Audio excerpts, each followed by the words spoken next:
28장입니다. 9절에서 21절까지 우리 한 절씩 교독합시다. 역대상 28장 9절부터 21절입니다. 내 아들 솔로몬아, 너는 내 아버지 하나님을 알고 온전한 마음과 기쁜 뜻으로 섬길지어다. 여호와께서는 모든 마음을 감찰하사 모든 의도를 아시나니 내가 만일 그를 찾으면 만날 것이요 만일 내가 그를 버리면 그가 너를 영원히 버리시리라. 그런즉 이제 너는 삼갈지어다. 여호와께서 너를 택하여 성전의 건물을 건축하게 하셨으니 힘써 행할지니라 하시니라.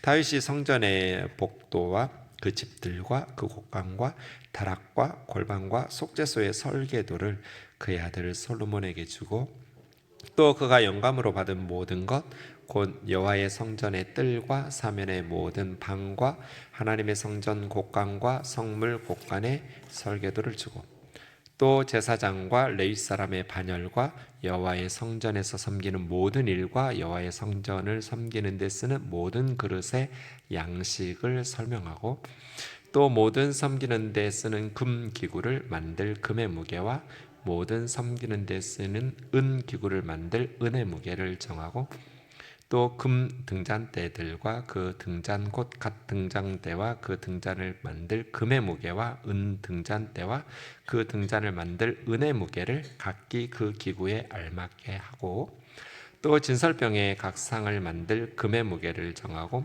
은상을 만들 은도 그렇게 하고 갈고리와 대접과 종지를 만들 순금과 금잔 곧 각 잔을 만들 금의 무게와 또 은잔 곧 각 잔을 만들 은의 무게를 정하고 또 향단에 쓸 순금과 또 슬에 곧 금 그룹의 설계도대로 만들 금의 무게를 정해주니 이 그룹들은 날개를 펴서 여호와의 언약궤를 덮은 것이니라. 다윗이 이르되 여호와의 손이 내게 임하여 이 모든 일의 설계를 그려 나에게 알려주셨느니라. 또 그의 아들 솔로몬에게 이르되 너는 강하고 담대하게 이 일을 행하라. 두려워하지 말며 놀라지 말라. 내가 여호와의 성전 공사의 모든 일을 마치기까지 여호와 하나님 나의 하나님이 너와 함께 계시사 내게서 떠나지 아니하시고 너를 버리지 아니하시리라. 같이요. 제사장과 레위 사람의 반이 있으니 하나님의 성전의 모든 공사를 도울 것이요 또 모든 공사에 유능한 기술자가 기쁜 마음으로 너와 함께 할 것이요 또 모든 지휘관과 백성이 온전히 내 명령 아래 있으리라. 아멘. 역대상 마지막 말씀입니다. 우리가 6년에 한 번씩 성경 전체를 창세기부터 요한계시록까지 한 장도 빠뜨리지 않고 그렇게 봅니다. 한 번 도는데 6년이에요. 그러니까 6년 후에 저는 역대상을 다시 설교할 거예요. 지금 우리 교회 공사 중이에요. 조금 좀 여러분 더 집중해서 설교를 들으시고 제가 1시간 동안 좀 멈춰달라고 했었는데 전달이 잘 안 된 것 같아요. 어쨌든 수요 기도회를 위해서 더 많이 기도를 준비했기 때문에 여러분만 집중하시면 은혜는 더 넘칠 것 같아요. 네, 어쨌든 제가 까먹었네. 6년에 한 번씩 우리가 성경 전체를 이렇게 묵상하게 되는데 그러다 보니까 이제 저는 설교 자료들이 제 노트북에 다 저장되어 있을 거잖아요. 6년 전 역대상 설교문들을 쭉 읽고 또 6년 후의 모습을 보면 되게 느끼는 바가 많아요. 내가 6년 전에는 이랬구나. 그러면서 항상 느끼는 것은 하나님의 말씀이 정말 풍성하구나. 6년 전에는 똑같은 성경이었잖아요. 이런 생각을 이 본문에서 하지 못했어요. 설교문을 읽어보면. 근데 6년이 지난 후에는 성경이 막 샘이 새로운 물을 땅에서 솟아내듯이 성경 본문은 똑같은데 하나님의 말씀의 지혜나 은혜가 계속 새롭게 솟아나는 것들을 많이 느껴요. 그래서 6년 전에는 그게 저의 최선이었겠죠. 할 수 있는데 못한 게 아니라 그냥 그 정도밖에 안 돼서 또 6년 후에는 또 저는 그래서 또 발전해 있을 것 같아요. 하나님의 말씀을 놓지 않고 꾸준히 묵상하다 보면 말씀의 풍성함과 깊이가 더해가는 것 같아요. 그래서 말씀 앞에서는 참 교만할 수가 없구나 항상 전 느껴요. 이 말씀 나 다 알아. 이 말씀은 이런 뜻이잖아. 이렇게 거들먹거릴 수가 없어요. 하나님의 말씀 앞에서는 항상 내가 이 말씀이 이런 뜻이었는데 몰랐구나. 이런 게 매일 깨달아지니까요. 특별히 6년에 한 번씩 성경 전체를 이렇게 우리가 매일 성경이라는 큐티 교재를 통해서 묵상할 때마다 참 배우고 느끼는 것들이 많이 있습니다. 역대상도 그렇습니다. 올해 역대상 말씀 너무 재미있다고 표현하면 좀 그런데요. 말씀이 꿀송이처럼 달고 역대상 저자들 또 등장인물들 그러한 신앙과 삶에 대해서 깨우치고 생각하게 하는 것들이 참 많습니다.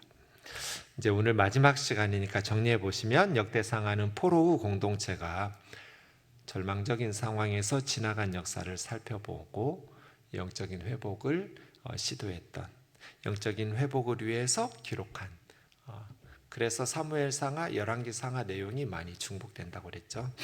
역대상은 대부분 사울 왕까지는 1159명의 족보로 정리해서 끝냈고요. 다윗 이야기가 대부분 역대상의 메시지입니다. 오늘 다윗이 이제 솔로몬에게 그래서 내 아들 솔로몬아가 설교 제목인데요. 죽음을 앞둔 다윗이 그의 후계자인 솔로몬에게 남긴 유언이에요. 다윗의 유언. 아들 솔로몬에게 아버지 다윗이 마지막으로 유언처럼 남겼던 말씀, 오늘 말씀인데요. 사실은 9절이 핵심이에요. 다윗의 유언의 핵심은 9절에 있어서 메인 구절인 9절은 이제 뒤에 보고요. 우선 10절부터 21절까지 9절에 설명할 게 많은데 여러분 10절부터 21절까지 남아있으면 저만 그런지는 모르겠지만 뭔가 좀 숙제가 남아있는 것처럼 마음이 무거워서 9절 길게 설교하는 동안에 목사님 이게 빨리 끝나야 10절에서 21절까지 끝날 텐데 그래야 집에 가서 밥 먹을 텐데 이런 생각하실 것 같아서 10절부터 21절까지 먼저 보고 메인 유언인 9절은 뒤에 천천히 좀 살펴보려고 해요. 그래서 10절 먼저 보겠습니다. 10절부터 21절은 성전 건축 이야기예요. 이렇게 보면 이제 역대상하에 기록한 성경 저자들을 신명기적 역사가 이렇게 부르거든요. 성경학자들이. 그러니까 지나간 역사를 그냥 있는 대로 기술한 것이 아니라 신명기의 말씀을 기준으로 검토한 거예요. 그래서 신명기적 역사가라고 부르는 거예요. 역대상하의 저자들을. 신명기 말씀, 신명기가 무슨 뜻이에요, 여러분? 신명기. 하나님의 명령, 신의 명령을 담은 성경이죠. 그죠? 신명기. 아니에요. 이 신자가 무슨 신자라고 그랬어요? 하나님 할 때 신이 아니에요. 그럼 무슨 신자예요? 신명기. 명은 하나님의 명령, 율법, 계명일 거고요. 신은 무슨 뜻이에요? 신. 새로운 말씀? 이거 신박한 생각이신데요. 그것도 아니에요. 새 신자도 아니에요. 뉴도 아니에요. 신명기라는 성경의 신자가 무슨 신자예요? 여러분은 잊어버리는 은사가 있고 저는 가르치는 은사가 없는 것 같고 네. 거듭신자, 거듭신. 한 번 더 하나님의 율법을 설교한 모세가 죽음을 앞두고 처음에 모세 율법 주셨을 때는 출애굽 직후에 3개월 만에 시내산에서 십계명 주시고 율법 주셨어요. 그리고 광야에서 몇 년 지냈어요, 이스라엘 백성들이? 40년. 그죠? 네. 처음에 출애굽 직후에 십계명과 율법을 시내산에서 받았거든요. 이 율법을 광야 생활 40년 끝내고 이제 요단강 앞에 요단강 건너기 직전에 모압 땅에서 모세가 40년 전에 주셨던 하나님의 말씀을 거듭신 다시 한번 설명하고 설교한 그러니까 신명기는 모세 유언이라고 생각하시면 돼요. 모세의 마지막 설교. 이제 모세는 요단강 건너서 가나안 땅에 들어갈 수 없잖아요. 네. 그래서 모세가 죽기 전에 40년 전에 시내산에서 주신 십계명과 하나님의 율법을 다시 이제 가나안 땅에 들어가야 될 다음 세대들을 위해서 말씀을 설교한 성경이 신명기예요. 신명기. 역대상하는 이 신명기 말씀을 안경 쓰고 보는 거예요. 신명기라는 안경을 쓰고 역사를 살펴본 거예요. 무엇이 잘못되었는지, 왜 우리 이스라엘이 멸망했는지, 왜 비극적인 바벨론의 70년의 포로 생활이 필요했는지, 그럼 이제 우리는 이 절망적인 상황에서 어떻게 살아야 되는지 지나간 역사를 그냥 자기들 생각대로 검토한 것이 아니라 신명기 말씀을 기준으로 삼아서 신명기의 렌즈로 살펴본 거예요. 신명기에서 중요한 것은 하나님을 섬기는 것, 그리고 예배니까 성전이 중심이 되겠죠. 성전이 이제 솔로몬에게 오늘 본문에도 다윗이 명령하는 거예요. 그런즉 이제 너는 삼갈지어다. 여호와께서 너를 택하여 성전의 건물을 건축하게 하셨으니 힘써 행할지니라. 아버지 다윗이 아들 솔로몬에게. 여호와께서, 오늘 본문 보면서 저는 진짜 다윗이 와, 이렇게까지 했다고? 다윗이 죽기 전에 이렇게까지 했었구나. 정말 놀랐어요. 뭘 놀랬냐면 다윗은 정말 성전을 짓고 싶었어요. 오늘 본문 보세요. 다윗은 정말 언약궤를 위해서 하나님의 집을 짓고 싶었던 사람이에요. 그래서 설계도까지 다 그려줘요, 솔로몬에게. 그리고 엄청나게 금은 보화를 성전 지으라고 솔로몬에게 물려줘요. 그래서 10절이 저는 그냥 읽혀지지가 않아요. 여호와께서 너를 택하여, 요거요. 여호와께서 너를 택하여 성전 건축하게 하셨다. 내 아들아, 이것이 아버지가 그렇게 하고 싶었어도 못했던 일이다. 아버지는 그렇게 하나님 앞에 갈망하고 오랫동안 기도하면서 소원했었는데 하나님이 허락을 안 했어요. 전쟁을 많이 해서 사람들을 너무 많이 죽였고 피를 너무 많이 흘렸기 때문에. 그런데 여호와께서 너를 택하여 성전의 건물들을 건축하게 하셨으니 이것이 얼마나 큰 복이에요, 여러분. 힘써 행할지니라. 이것이 아버지의 유언이에요. 그러면서 다윗이 성전의 복도, 집, 곡간, 다락, 골방, 속죄소, 속죄소는 이제 지성소에 있는 언약궤 위에 있는, 좀 이따 그룹 나오겠지만 언약궤의 덮개, 뚜껑을 덮은 그룹, 천사와 천사가 서로 마주보고 날개를 펴서 가운데서 닿게 되어 있는데 천사와 천사 사이를 속죄소라고 그래요. 속이라는 말은, 속하다라는 동사는 전쟁의 포로로 팔리거나 뭐 돈이 없어서 가난해서 노예로 팔리면 그 사람 어떻게 해야 노예에서 풀어줄 수 있어요? 값을 지불하고 사야 돼요. 그죠? 이런 걸 속하다라고 그래요. 전쟁 포로로 팔린 사람이나 노예로 팔린 사람을 값을 지불하고 사서 해방시켜 주다. 그래서 속량이라고, 속량. 노예를 사서 그때 주는 돈을 속전이라고 그래요. 지금은 이런 단어를 안 쓰죠. 속하다라는 단어를 안 쓰는데요. 속하다 하면 어디에 소속되다 이런 뜻으로만 우리 한글이 남아있는데, 속하다라는 국어사전 찾아보시면 값을 지불하고 사서 해방시켜주다, 이게 속하다예요. 그래서 속죄소, 죄를 용서받는 장소잖아요. 값을 지불하고, 그래서 속죄소에 피를 뿌려야 돼요. 지성소 안에 있는 언약궤 뚜껑인 속죄소에 값을 지불하고 이런 것처럼 사서, 속해서 죄를 씻는, 여기를 시은소라고 부르기도 해요. 시, 베풀 시자죠. 은혜를 베푸는 장소, 시은소, 속죄소 같은 곳이에요. 지성소 안에 속죄소. 이 모든 설계도들을 다 그려줬어요. 성령 충만했던 다윗이 영감으로 받았던 모든 것, 성전의 뜰, 사면의 모든 방, 하나님의 성전 곳간, 성물 곳간, 설계도들 다 정해주고요. 보세요, 다윗이 얼마나 성전에 열정적이었는지. 근데 하나님께서 다윗에게는 성전 짓도록 허락을 안 하셨어요.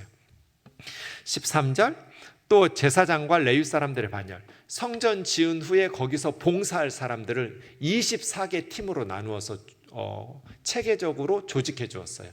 제사장도 24개 팀으로, 한 팀에 사람들이 쭉 있겠죠.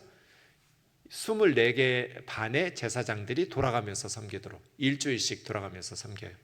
또 레위 사람들, 제사장들은 예배를 집례하고 또 재판도 하고 이런 일들을 하지만 그 일을 돕는 레위 사람들이 있어야 하잖아요. 청소도 하고 문지기도 하고 곡관도 지키고 여러 가지 봉사할. 모세의 후손이 왕이 된 게 아니라 문지기였어요. 곡관지기. 모세의 아들들, 모세의 손자들, 아론의 자손들은 제사장이고요.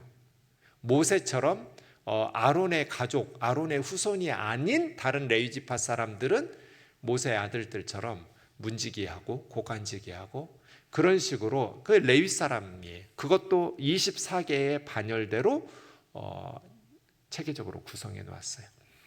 여호와의 성전을 섬기는 모든 일, 성전을 섬기는 데 쓰는 모든 그릇의 양식들을 다 그려주고 설명해 주고요. 또 금그릇, 은그릇, 무게들까지 다 정해주고요.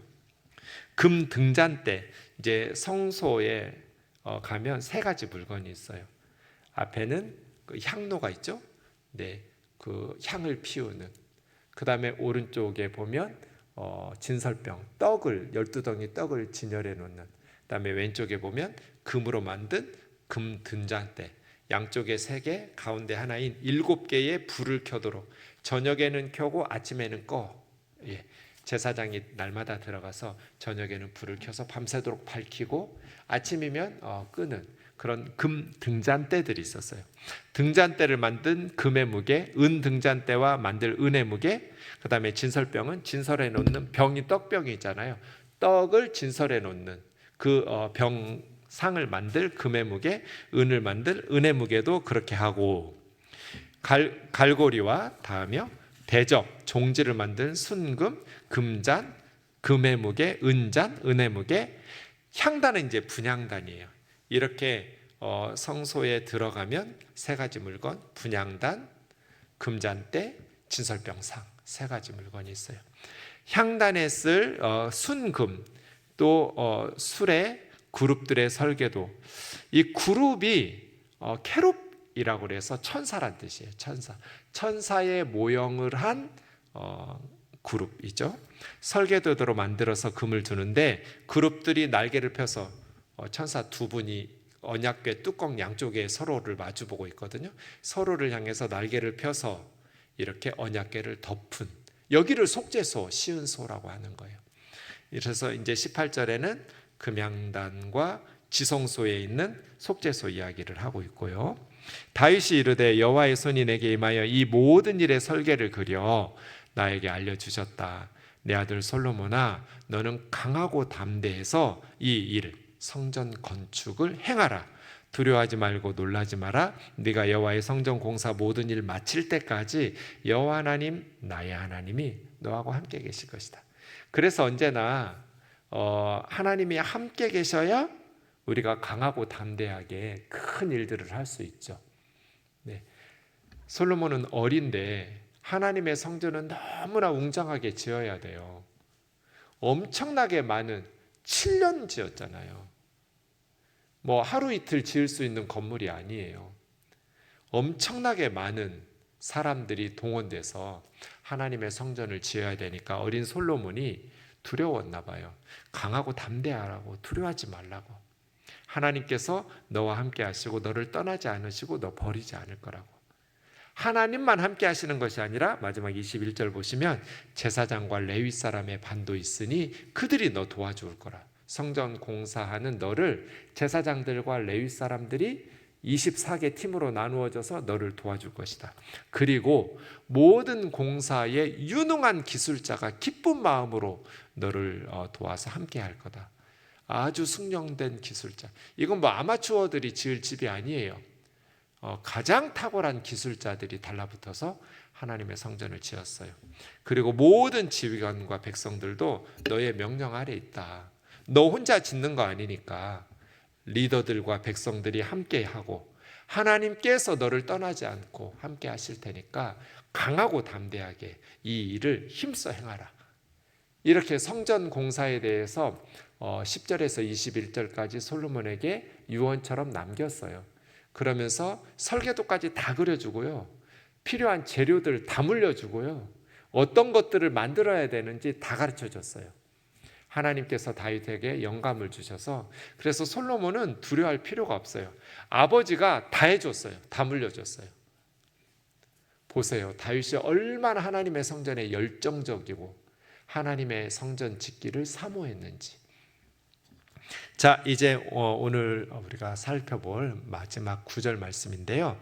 다윗의 유언. 여러분 이 말씀을 들을 때 나는 우리 아이들에게 어떤 유언을 남길까? 이 생각 한번 해보면서 말씀을 보면 좋을 것 같아요. 여러분은 여러분 자녀들에게 어떤 말을 마지막으로 남기고 가고 싶으세요? 하나님에게. 나는 우리 아들, 우리 딸에게 어떤 유언을 남길까? 아직 정하지 않으셨으면 그냥 오늘 말씀 잘 기억했다가 아이들한테 그대로 하면 돼요. 9절 보시죠. 내 아들 솔로몬아, 너는 너의 아버지의 하나님을 알아라. 이게 첫 번째예요. 온전한 마음과 기쁜 뜻으로 하나님을 섬겨라. 이 두 번째예요. 여호와께서 모든 마음을 감찰하사 모든 의도를 아시나니 네가 만일 그를 찾으면 만날 것이고 네가 만일 그를 버리면 그가 너를 영원히 버리실 것이다. 이 세 번째예요. 이것이 다윗이 솔로몬에게 준 유언이에요. 10절부터 21절까지는 성전 공사 얘기니까 힘써 행하라. 이 이야기는 그냥 그대로 따르면 되고요. 성전 공사하면 돼요. 그런데 9절은 솔로몬이 죽을 때까지 기억해야 될 아버지 다윗의 유언이에요. 다윗의 유언은 세 가지죠. 정리해보면 첫째, 너의 아버지 하나님을 알아라. 자기가 만났던 하나님을 알라는 거잖아요. 하나님을 알아라가 아니라 이 아비의 하나님을 알아라. 너네 아빠인 나 다윗의 하나님, 너희 아버지의 하나님을 알아라. 이게 첫 번째 유언이었어요. 두 번째 유언은 온전한 마음과 기쁜 뜻으로 하나님을 섬겨라. 이게 두 번째 유언이에요. 세 번째는 하나님을 찾으면 만날 것이다. 그런데 네가 그를 버리면 하나님이 너를 영원히 버리실 것이다. 그러니 하나님을 찾아서 만나고 하나님을 절대로 버리지 말아라. 이게 세 번째 유언이에요. 그죠? 네. 다윗은 솔로몬에게 세 가지 유언을 했어요. 한 가지씩 살펴보겠습니다. 성경에서 여러분 잘 아시겠지만 안다라는 단어, 야다라는 단어 제가 수없이 설명했어요. 이거는 머리로 지식적으로만 아는 것이 아니라 물론 먼저 머리와 지식으로 배우고 성경을 통해서 배우고 알아야 하지만 더 중요한 본질적인 뜻은 관계를 통해서 아는 거예요. 경험을 통해서, 체험을 통해서. 우리가 사람을 알 때도 그렇게 말하잖아요. 어떤 사람이 저의 주민등록증이나 운전면허증을 주스면 제 사진도 있고 생년월일도 나오고 주소도 나오고 꽤 많은 정보가 있잖아요. 근데 그 사람이 그걸 보면서 나 이 사람 알아 이렇게 말하진 않잖아요. 나 정준경이라는 사람 알아 이렇게 내가 아는 사람이야. 그건 무슨 뜻이에요? 관계가 있다는 뜻이거든요. 그냥 정보와 지식을 보고 알아서 안다는 게 아니라 내가 아는 사람이야. 야다라는 건 그런 뜻이에요. 하나님을 안다라는 것은 지식적으로 안다는 것이 아니라 관계를 통해서 하나님을 만나고 경험하고 체험하면서 아는 거예요. 하나님과 사랑의 사귐을 나누면서 아는 게 아는 거거든요. 예를 들어서 사무엘상 2절에 보면 엘리의 아들들이 나와요. 아버지가 대제사장이에요. 자기들도 제사장들이에요.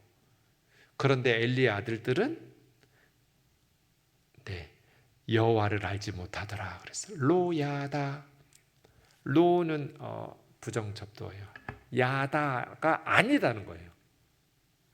지금으로 하면 아무개 목사는 하나님을 모르는 사람이야 이렇게 말한 거하고 똑같아요. 제사장인데 날마다 예배 인도하고 설교하고 백성들 가르치고 날마다 하나님 앞에 예배하는 제사장들이고 아버지가 대제사장이니까 어려서부터 엄마 뱃속에서부터 모태신앙이고 그렇게 성전의 제사장들인데 어떻게 하나님 여호와를 모를 수가 있어요? 근데 성경은 그거 아는 게 아니에요. 그러니까 안다라는 말은, 야다라는 말은 경험을 통해서 아는 거예요. 하나님을 아는데 어떻게 제사장의 행실이 나쁠 수가 있어요? 백성들이 제사 드리려고 가지고 오면 하나님 앞에 드리기도 전에 맛있는 부위 잡아가요. 아랫사람 보내가지고 뺏어가요. 그럼 예배 드리러 온 사람들이 뭐라고 그랬어요? 제사 드린 후에 가져가라고 그러겠죠? 하나님 앞에 드리지도 않았는데 대제사장 아들이 맛있는 부위 잡아가니까 뺏어가니까 그때 협박을 해요. 죽고 싶어? 내놔 하면서 이런 식이에요. 행실이 나빠 이 말은. 엘리의 아들들은 제사장이었지만 하나님을 아는 제사장들이 이런 짓을 할 수가 없잖아요. 여호와를 알지 못하더라 이렇게 설명했어요. 로야다. 그래서 다윗이 내 아들 솔로몬아 너희 아버지의 하나님을 알아라 라고 야다라고 말한 것은 경험을 통해서 알라는 거예요. 그래서 하나님을 찾으면 만날 것이라고 얘기하는 거예요. 하나님을 찾아라. 하나님 버리지 마라. 이렇게 얘기하는 거죠. 네. 여러분이 만난 하나님이 있잖아요. 물론 우리는 성경을 통해서 하나님을 배워요. 필요하고 매우 중요하죠. 하지만 성경 속에만 있는 하나님이 아니라 내가 만난 하나님이 있잖아요. 엄마가 경험하고 하나님을 경험한 살아계신 하나님에 대한 경험을 통해서 아는 하나님, 아빠가 만났던 그 하나님, 아빠의 인생을 인도해 줬던 다윗의 삶을 인도해 주셨던 하나님, 그래서 너희 아버지의 하나님을 알아라라고 말하는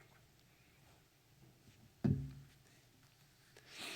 어떤 집사님이 돌아가신 어머니를 이야기하면서 우리 엄마요 권사님이셨어요. 근데 평생을 돈돈 하면서 살다 죽으셨어요. 딸이 이렇게 기억하면 안 되잖아요. 여러분을. 우리 엄마는 평생 돈돈 하면서 살았다.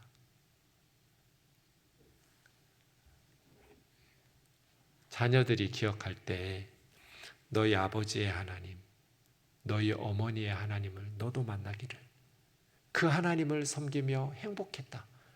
너도 그 하나님을 섬기면서 살기를 원한다. 다윗은 그 하나님 물려주고 싶은 거예요. 솔로몬에게.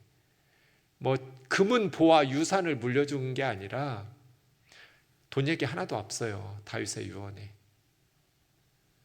이 아버지가 만났던 하나님, 살아계신 하나님, 그 자비로우신 은혜의 하나님을 네가 알고 살기를 원한다. 너도 경험하기를. 다윗이 만났던 하나님 어떤 하나님이에요? 사무엘상 17장에 보면 골리앗이 나오죠. 골리앗이 40일 동안 조석으로 아침 저녁 하루에 2번씩 나와서 1대1로 붙어서 전쟁 끝나자고 이스라엘 백성들에게 외쳤어요. 근데 다윗은 형 3명이 전쟁에 나가가지고 아버지 심부름하러 전쟁터 갔었거든요. 근데 마침 다윗이 형들 아버지 심부름으로 전쟁터에 나왔을 때 골리앗이 40일 동안 했던 말 전과 같은 말. 그러니까 그날 다윗이 들었을 때 뭐 다른 날하고 유별날 다른 말을 하지 않았어요. 더 모욕적으로 하나님을 조롱하거나 이스라엘의 군대를 모욕하지 않았어요. 전과 같은 말을 다윗이 들었을 뿐이에요. 그런데 이스라엘 모든 사람들은 골리앗을 보면서 심히 두려워하면서 도망가는데 다윗은 이 할례받지 않은 블레셋 사람이 누구기에 살아계시는 하나님의 군대를 모욕하냐고. 그래서 골리앗을 쓰러뜨린 거잖아요. 똑같은 골리앗의 말을 들었어요. 근데 다윗이 다른 이스라엘 군인들하고 달랐던 게 뭐예요? 살아계신 하나님이에요. 이스라엘의 군인들은 뭐 하나님 안 섬겼겠어요? 안식일마다 하나님 섬겼겠죠. 하나님 섬기고 하나님 예배했던 사람들이잖아요. 하나님 아는 사람들이잖아요.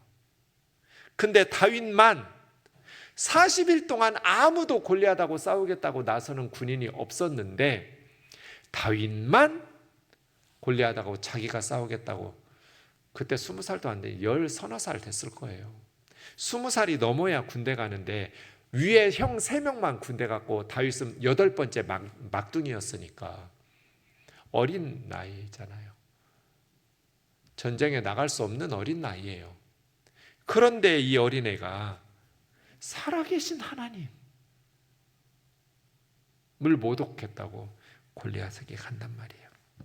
그 이후로 다윗은 어떻게 살았어요? 어떻게 살아계신 하나님을 경험하고 만났어요?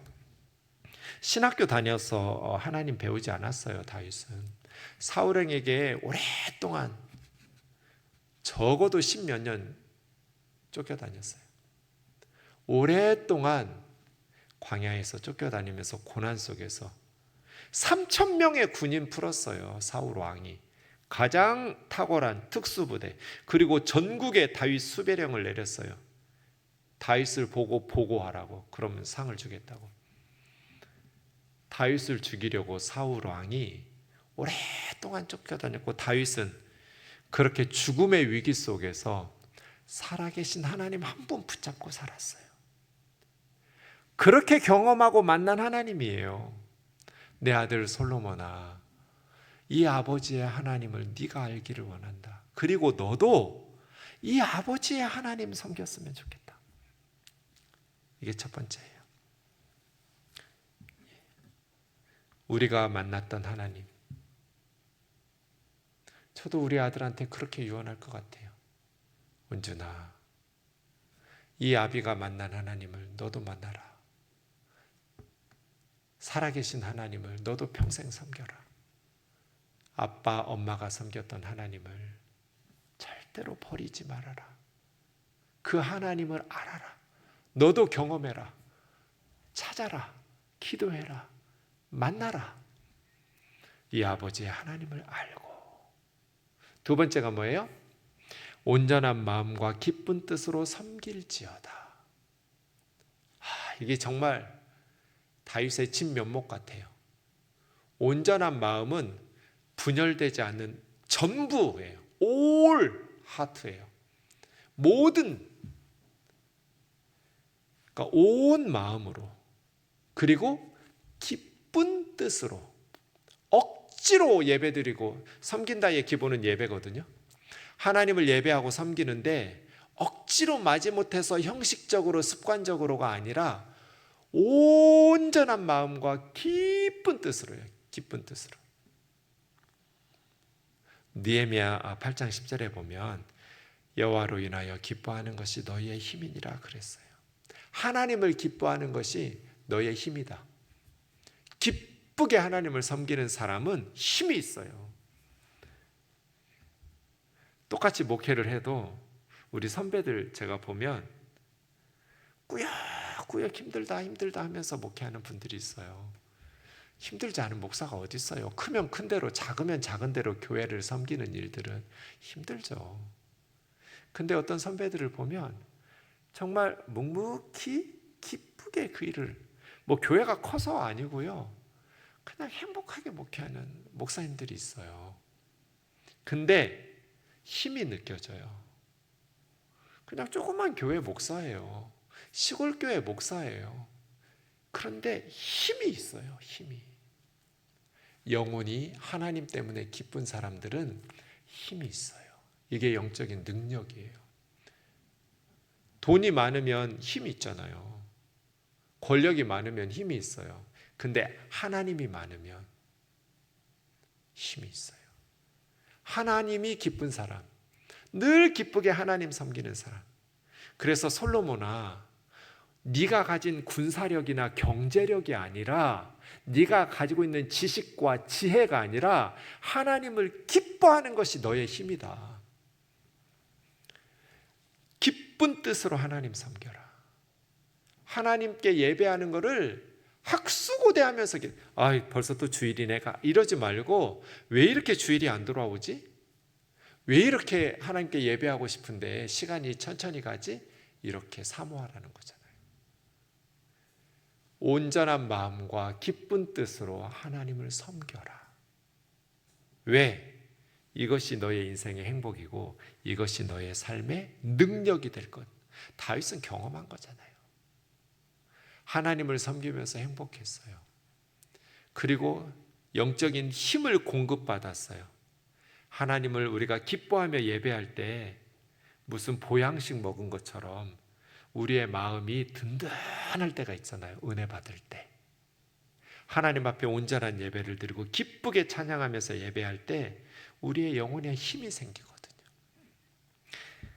마지막 세 번째, 내 아들 솔로몬아, 하나님은 모든 마음을 감찰하사 의도를 아신다. 그러니까 기쁜 뜻으로 하나님께 예배하고 하나님을 찾아라. 한 번 찾는 게 아니라 순간순간 날마다 찾으라는 거예요. 하나님을 찾으면 하나님이 너 곁에 가까이 오셔서 함께 해주실 거야. 만나주신다. 하나님을 절대로 버리지 말아라. 네가 하나님을 버리면 하나님도 너를 영원히 버리실 거다. 이게 아버지의 마지막 유언이었어요. 하나님을 찾아서 만나라. 하나님을 구하여서 만나라. 하나님은 너의 마음 의도를 다 살펴보고 계신다. 그러니 정직하게 하나님 앞에 구하고 찾아라. 하나님 버리지 말아라. 사무엘상 16장 17절에 보면 사람은 외모를 보지만 하나님은 중심을 본다고 하면서 사무엘 선지자에게 다윗에게 기름 붓게 하셨잖아요. 다윗의 마음이 하나님 보시기에 합했어요. 솔로몬아, 하나님은 마음을 보신다. 우리 마음을 보신다. 목사들은 외형밖에 못 봐요. 그러나 하나님은 여러분의 마음을 보세요. 그러니 하나님 앞에서 어떻게 하나님을 섬겨야겠어요? 문제는 솔로몬이 처음에는 하나님을 사랑했어요. 열왕기상 3장 3절에 보면 솔로몬이 여호와를 사랑하고 아버지의 법도를 행했어요. 근데 솔로몬이 잘못한 게 두 가지가 있어요. 첫 번째는 산당에서 분향하면서 제사했다는 거예요. 원문에 보면 산당이 복수예요. 기본 산당에서만 1,000번제 드린 게 아니라 여러 산당들을 다니면서요. 산당들은 가나안 땅에 이스라엘 백성들이 오기 전부터 우상 섬기던 곳들이에요. 그래서 다윗은 산당으로 가지 않고 예루살렘 언약궤 앞에서 기도해요. 사실은 기본 산당에서 하나님께서 1,000번제에 응답하시면서 솔로몬에게 지혜와 부귀영화를 주신다고 하셨을 때 솔로몬도 예루살렘 성전에서 제사 드리거든요. 나중에는 언약궤 앞에서, 성전이 아니라 아직 성전은 짓기 전이니까요. 그러니까 법도를 행하였으나 산당들에서 제사하며 분향했다라는 것은 뭔가 부정적이에요. 이것이 첫 번째. 그리고 두 번째는 애굽의 바로의 딸을 자기 와이프로 삼은 것. 바로의 공주를 자기 아내로 삼은 것이, 이 두 가지가, 그래서 하나님을 섬길 때는 순도 100% 섬겨야 돼요. 불순물과 찌꺼기가 들어가잖아요. 그럼 나중에 누룩처럼 이게 커져버려요. 솔로몬이 하나님 사랑했어요. 3장 3절 보세요. 앞에. 예, 솔로몬이 여호와를 사랑했어요. 아헤브 사랑했어요. 그리고 아버지 다윗의 법도를 지켰어요. 솔로몬이 왕이 된 후의 얘기예요. 그런데 누룩처럼 작은 누룩 두 가지가 있었어요. 산당들 찾아다녔어요. 용하다는 데들 찾아다니면서 하나님 앞에 제사하고 분향했겠지만, 그리고 애굽의 공주를 데려다가 와이프 삼았어요. 이것이 나중에는 어떻게 돼요? 11장에 가면 바로의 딸 외에 많은 이방의 여자들을 사랑했다. 그래서 모압, 암몬, 에돔, 시돈, 헷 그러면 하나님께서 마음을 돌려서 우상 섬기게 할 테니까 그렇게 다른 신을 섬기는 이방인들과 결혼하지 말라고 했잖아요. 그럼에도 불구하고 솔로몬이 그들을 사랑하고 후궁이 700명, 첩이 300명, 1000명을 여자를 데리고 살았어요. 이방 여자들을. 그래서 늙은 솔로몬의 마음을 돌아서게 했고, 나이 많을 때 여인들이 솔로몬의 마음을 돌려서 자기 나라에서 가지고 온 우상들을 섬기기 위해서 왕의 마음이 아버지 다윗의 마음과 같지 않았다. 그럼 결국 어떻게 되겠어요? 솔로몬, 아버지 다윗의 유언을 잘 지켰더라면, 너희 아버지의 하나님을 알고 온전한 마음과 기쁜 뜻으로 하나님을 섬기고 하나님을 찾아서 만나고 날마다 하나님을 절대로 버리지 말아라. 네가 하나님 버리면 하나님이 너를 영원히 버리실 것이다. 근데 솔로몬이 지금 하나님 버렸잖아요. 아버지의 유언을 처음에는 잘 지키는 듯 했는데 아버지의 유언을 솔로몬은 끝까지 지키지 못했어요. 그래서 솔로몬은 지옥 갔어요. 솔로몬 때문에 이스라엘이 망한 거예요. 저는 솔로몬이 이스라엘 멸망에 가장 중요한 역할을 했다고 믿는 사람이에요. 솔로몬이 이방의 우상들 다 끌어들였어요. 그래서 주변에 우상 신전들 다 지은 사람이 솔로몬이에요. 이것이 계속 이어지니까 후손들이 우상 숭배에서 벗어나지를 못하는 거예요. 산당을 허물지를 못해요. 산당은 나라 망하기 직전에 요시야 때 한 번 헐었어요. 계속 있었어요, 산당이. 그것이 걸림돌이 되었고 결국 예루살렘이 멸망하게 되는 결정적인 역할, 남북 이스라엘을 갈라놓은 분열의 원인도 솔로몬 때문이에요. 하나님은 솔로몬 네 죄 때문에 나라가 쪼개질 것이다. 그리고 솔로몬의 우상 숭배 때문에 결국 이스라엘은 하나님의 성전을 지었는데 그 성전에서 하나님만을 섬기면서 행복하게 살지를 못하고 솔로몬 때문에 나라가 망했어요.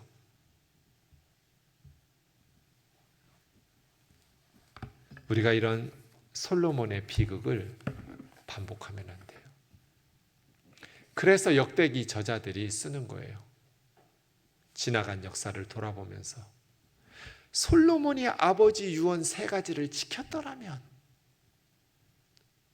특별히 3번째, 이건 경고잖아요. 네가 하나님을 버리면 하나님이 너를 영원히 버리실 거다. 우리가 죽을 때 무슨 얘기해요? 우리 아이들에게 하나님 절대로 버리지 마라. 예수님 절대로 버리지 마라. 예수님을 만나고 예수님을 섬겨라. 기쁘게 예수님 섬기다가 천국에서 만나자. 이런 유언하고 죽어야겠죠. 찬양하겠습니다.